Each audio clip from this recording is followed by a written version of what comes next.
এই যে হচ্ছে বাবার কবর, আর এই যে হচ্ছে সন্তান। 1 মাসের শিশু বয়স জন্ম হওয়ার পরে যখন 1 মাস বয়স হয় তখনই বাবাকে চলে যেতে হয় ওপরে, আর এই শিশুটি এতিম হয়ে যায়।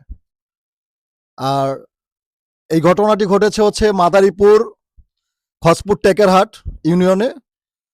তো এটার তীব্র নিন্দা জানাই এই কারণেই, কারণ ঘটনাটি ঘটিয়েছেন মসজিদের মধ্যে, আল্লাহর ঘর মসজিদ, যেখানে হচ্ছে মানুষ ইমান আমল ভারী করার জন্য যায়, আমল করার জন্য যায়। সেইখানে গিয়ে হচ্ছে খুন খারাপি করে সন্ত্রাসীরা হচ্ছে জখম করেছে, মানুষকে মেরে ফেলেছে, 3টা মানুষকে জায়গায় ডেড করে ফেলছে। তাদের মস্তিষ্ক বের হয়ে ছিটাবিটা হচ্ছে দেয়ালে লেগে গেছে মসজিদের। আর একটা ভাই হচ্ছে বেঁচে আছে, আর 2টা ভাই দেখেন এক সিরিয়ালে এই যে কবরে। আর আরেকটা আরেকটা ছেলে, যে বাচ্চা ছেলেটা, সেই ছেলেটা কোথায়, ওর কবরটা কোথায়? একটা এদিকে ছোট ভাই আরেকটা ওইদিকে। আর এই যে যে কবরটা দেখলেন, এই কবরটা হচ্ছে এই বাচ্চার বাবার, আর ওনার হচ্ছে আপনার কি হয়, হাজবেন্ড। আমার স্বামী, হ্যাঁ। ওনার হাজবেন্ডের কবর। বয়স কত? এই 26, 25, 26 এরকমই হবে। 26 বছর বয়সে তার চলে যেতে হয়েছে ওপারে। এটা হচ্ছে ব্যবসার যে একটা কৌতূহল, ব্যবসা বাণিজ্য নিয়ে যে একটা কৌতূহল, এই গ্যাঞ্জামের থেকেই মূল ঘটনাটা ঘটে। তার তার বাড়িঘর তো পুড়িয়ে, আপনারা দেখেছেন যে পুরো বাড়িঘর পুড়িয়ে তো নিঃস্ব করে দিয়েছেই। আর মসজিদ, যে তাদের যে পারিবারিক মসজিদ ছিল, সেই মসজিদের ভেঙে চুরে মসজিদও তো একাকার করে ফেলছে। এগুলো এখন ক্লিয়ার হয়েছে, এই বেশি না 2 মাস আগের ঘটনা এটা। রমজান মাসে মানুষ এমনিতে, এটা হচ্ছে এবাদতের মাস, এবাদতের মাস, মানুষ এবাদত করতে পারে নাই তাদের জন্য। তারা এই আল্লাহর ঘর মসজিদে ঢুকে কি কি করেছে, প্লিজ আমরা একটু হচ্ছে এই এই ভাবির কাছে, এই বোনের কাছে একটু শুনবো কি হয়েছিল সেদিন, একটু যদি জানাতেন দর্শকদের। ভাই আমার স্বামী ছিল হাটের ইজারাদার। তারা মানে ওরা জোর জবরদস্তি ভাবে হাট দখল করে খাইতে চাইছিল। তারপরে আমার স্বামী বা আমাদের লোকজন কেউ জানে হাটের মানে খাজনা উঠাইতে, সরকারি লোক এসে খাজনা উঠাইছে। এখন ওরা খাজনা উঠাইতে পারলো না, ওরা চাঁদাবাজি করতে পারলো না, এই জন্য জোরপূর্বক মনে করেন যে ক্ষিপ্ত হয়ে আমাদের প্রতি আমাদের বাড়ির পিছন দিক থেকে আইসা অ্যাটাক করছে। অ্যাটাক করার পরে এখন আমরা কি করব? আমরা তাৎক্ষণিকভাবে দাঁড়ানোর পর ওদের সাথে আমরা টিক্কা থাকতে পারি নাই। আমাদের মহিলা পুরুষ সবাইদেরকে মনে করেন মাইরা পিটায় ধাওয়াই দিছে, আমরা বাড়ি থেকে চলে গেছি। আমাকে বাড়ি ঘর আগুনটা জ্বালাইয়া দিছে। এরপর আমরা মানে বাড়ির পিছনে বা বাড়িতে পলাইছিলাম। আর আমার স্বামী, আমার ভাসুর আতাবুর সর্দার, তারপর আমার বড় ভাসুর অলিল সর্দার, পলাশ, তারপর হলো ওই যে তাজেল, এগুলো এরা সবাই মসজিদের মধ্যে ছিল। মসজিদের মধ্যে যাইয়াও তারা শেষ রক্ষা পায়নি। মনে করেন মসজিদের ভিতরে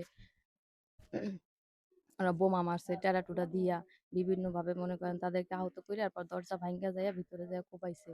আমার স্বামীর আমার ভাসুররা সবাই মসজিদের মাইক দিয়ে মাপ চাইছিল যে আমরা তোমাদের কাছে জানটা ভিক্ষা চাই, আমাদের জানটা ভিক্ষা দাও, আমরা বউ বাচ্চা নিয়ে এলাকা থেকে চলে যাব, আমাদের জানটা তোমরা শেষবারের জন্য ভিক্ষা দাও।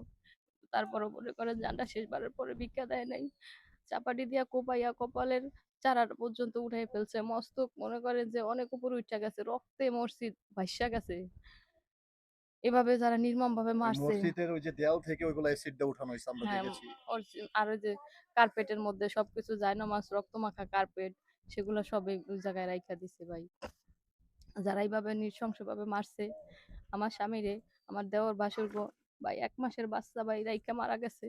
এই বাচ্চা বড় হইবে কিভাবে, কারে বাবা কইব? বাবার যে একটা আদর, এই আদরটা তো পৃথিবীর কেউ দিতে পারে না, শুধুমাত্র বাবা মাই দিতে পারে। আজকে 1 মাস বয়সে এতিম হয়ে গেছে, বড় হইয়া যখন জানতে পারবো ওর বাবারে মাইরা লাইছে, তখন ওর ভিতরে কি কাজ করবো, ওর অনুভূতি কি, ও কিভাবে বড় হইব? ভাই জান আমার স্বামী গো এরকম করছে, আমাকে একটু একটু বাচ্চা এতিম করছে ভাই। সরকারের কাছে একটাই দাবি, মুসলিম ভাইদের কাছে একটাই দাবি, আমরা দৃষ্টান্তমূলক শাস্তি চাই ভাই, ওদের ফাঁসি চাই। আমাদের বাড়ি ঘর সব জ্বালাও পোড়াও করে দিছে ভাই, তারপরে যদি পঙ্গু করে বাঁচাই রাখতো, আমরা আমাকে স্বামী গনিয়া দূরে যায় খাইতে পারতাম। মসজিদে ঢুকেছিল কিন্তু বাঁচার জন্য। যে মসজিদ তো একটা বিশ্বাসের জায়গা, যে আল্লাহর ঘর। যে দেখি এই মসজিদ, আল্লাহর ঘরে গিয়ে একটু জানটা ভিক্ষা পাই কিনা। এই মসজিদটাকে ভেঙে চুরে তারপর মসজিদের ভিতর ঢুকে কি করেছে, আপনি একটু আপনার নিজের মুখ থেকেই বলেন। মসজিদের মধ্যে ঢুকে আমার স্বামীরে মারতে মানে চাইছে। মসজিদের ভিতরে কিভাবে ঢুকলো? ভিতর থেকে তো গেট লাগানো ছিল। লাগানো ছিল, প্রত্যেকটা জানলা ভাঙ্গে ফেলাইছে, জানলা ভাঙ্গে জানলার ভিতর দিয়ে ইট মারছে, টেডা মারছে, বোমা মারছে। পরে ওই যে বড় গাছ গাছ আছিল, গাছ দিয়া ধাক্কায় ধাক্কায় দরজা ভাঙ্গা নিচ দিয়া গুতাইয়া তারপরে একজন একজন করে ঢুকছে। আমার স্বামীরা তো দেওর ভাসুররা আগে আহত হয়ে গেছিল। তা ওদের বিরুদ্ধে প্রতিবাদ করার মতন তাদের কোনো শক্তি ছিল না, যার কারণে এভাবে লোপাথারি কোবাইয়া সবাই মৃত শনাক্ত কইরা এরপরে ওরা বের হয়ে গেছে। কয়জন, 4জন ছিল মসজিদে না কয়জন? মসজিদে নিথর দেহ কয়জনের পড়েছিল?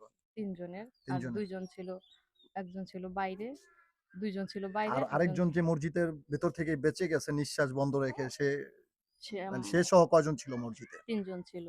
আচ্ছা, সে সহই 3 জন, হ্যাঁ 2জন হচ্ছে এই পাশে আর উনি ছিল এই পাশে। হ্যাঁ, আর আরেকজন কোথায় বসে মারা গেছে? আর 2 জন বাইরে ছিল। বাইরে বসে কয়জন মারা গেছে? বাইরে এক জায়গায়, একজন জায়গায় মারা গেছে, আর একজন হাসপাতালে ভর্তি ছিল, পরে 3-4 দিন পরে মারা গেছে। আর 2জন মসজিদে হ্যাঁ। Spot dead.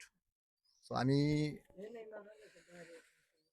এটা হচ্ছে একটা হৃদয় বিতরক যে ঘটনা, সেই ঘটনাকেও হার মানিয়ে ফেলেছে। কারণ হচ্ছে মসজিদ, এটা হচ্ছে ইহুদিরা, আপনারা দেখছেন যে আলাকসা মসজিদে যে আলাকসা মসজিদের ভিতরে ঢুকে যে যেভাবে হচ্ছে ওই ইহুদিরা মুসলিমদেরকে হত্যা করছে, গুলি করছে, এই বাংলাদেশে এরকম।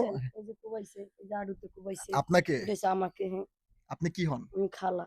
আচ্ছা, এই আসসালামু খালাকেও ছাড়ে নাই, খালাকেও নৃশংসভাবে কুপিয়েছে। হুম, তো আলাকসা মসজিদে যেভাবে অ্যাটাক করছে, আমরা দেখলাম যে এই বাংলাদেশের এই খসপুর টেকেরহাটে দেখলাম যে ওই ইহুদিদের মতোই সেম, আমি মনে করি যে তারা ইহুদি, আর না হয় মসজিদে ঢুকে কাউকে খুন করতে পারে না, মসজিদে রক্ত ঝরাইতে পারে না।